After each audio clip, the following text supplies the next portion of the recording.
How do we take care of our homes during an economic shutdown? Welcome to Great Estate, where we know your home's to-do list never ends, and we help you do it all with just one call.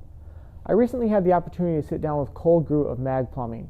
Another example of the quality people we bring into your home. Cole is a great guy, and over the last several years, he and I have become really good friends while working together. In our conversation, Cole gives several simple tips for how you can prevent a plumbing emergency in your home, including how to properly use that pesky garbage disposal to keep it from backing up. Here's my conversation with Cole. Enjoy.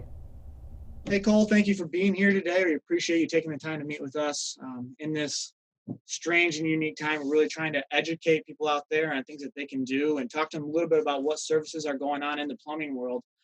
So I guess we'll start there. I know your volume is down. You can't do remodels. You're really focusing on the essential services.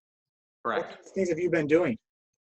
We've been doing a lot of service work. I've had a lot of water heaters lately, sink repairs, just a lot of small stuff, toilet repairs, but yeah, basically all of our remodel sector and any new projects are on hold until after the shutdown is officially over. So yeah, that has limited us to about a third to a quarter of what we normally do. So we've lost a lot of volume. Any small problem is definitely worth looking at and addressing during this time.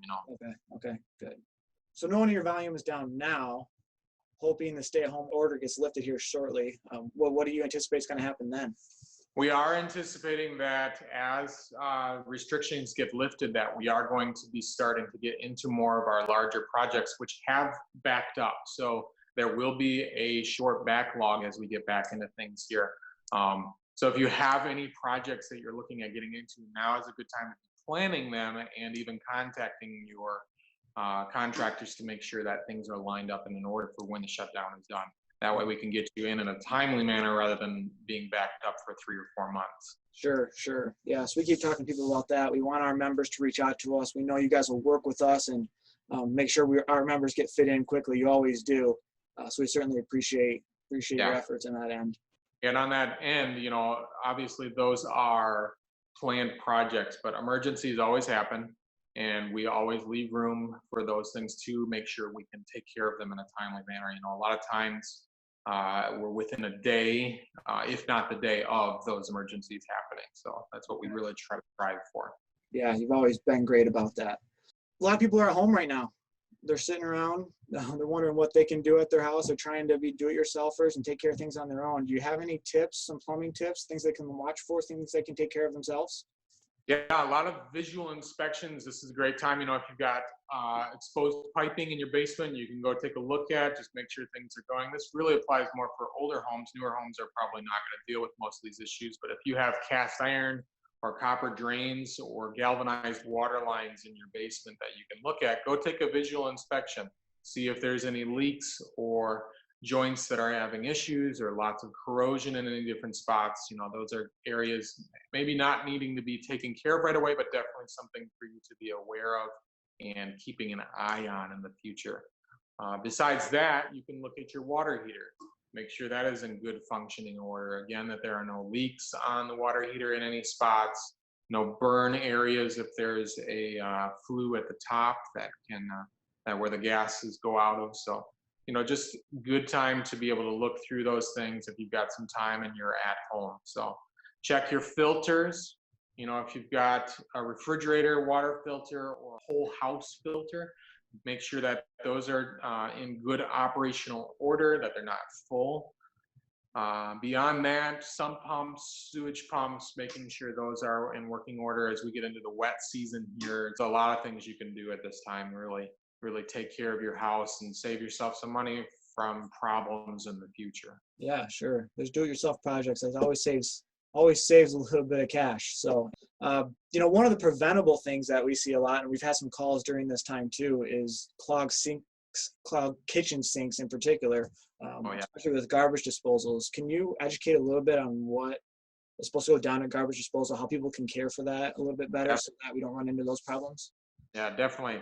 Biggest rule about garbage disposals, they are not trash cans. So don't just throw anything and everything down them. A good general rule is if you can scrape it into a trash can, do so prior to rinsing off in the sink. The garbage disposal is really meant to take care of the smaller particles that rinse down with the water so that they're not clogging your drain. The garbage disposal is running to grind those up and help them flow down your drain better.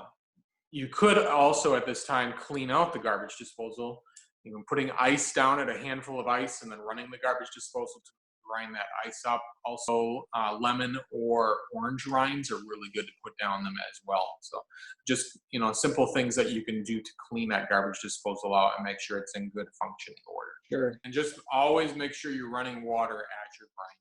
That's good. Never grind it dry. Sure. That's really good information. Okay. Just yesterday, the governor lifted the ban against boating or doing some of those other things, and people can now go to their second homes. Yay. Yay. So that means residences are going to be left vacant. I'm sure, we don't know how long it's going to last. Some people are going to go north and starting to get a little nicer, or vice versa. They've been leaving their vacation home vacant as well. Do you have any pointers for avoiding water issues? I know we do house watching here in town, so we run around, we check on our members' homes while they're gone. We usually do that on a weekly basis. So if something happens, it doesn't take long to create a mess. Do you have any pointers for that? Definitely. Two of the biggest things. Number one, definitely the biggest, is shut your main water supply off so that there's no risk of, if there is a leak, that it's not just continuing to run and run and run and fill the basement up. If there is a leak, then just a little bit will leak out.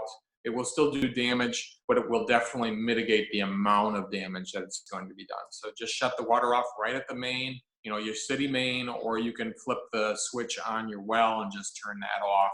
Okay. That way it's running and running if there is a serious leak. So they'll save definitely a lot of money on the damage side of things. So also number two, which is just more of an efficiency side of things, if you're going to be gone for a prolonged period of time, turn your water heater down so that it's not heating at full temperature. Turn it down to the lowest setting, the vacation mode, and that will just save on some energy costs so that you're not paying so much for that water to be heated while you're gone. Right. Yeah, it doesn't make sense. Yeah. All right. Well, that's great information. Appreciate it. Yeah, no problem. Thanks for taking the time. Yeah, who knows? We might have to connect again. If we have any frequent questions come up, we'll definitely reach out and connect you with everybody again. So thanks for your time. Appreciate your help as always. Stay safe, stay healthy. Yeah, God bless. Thanks.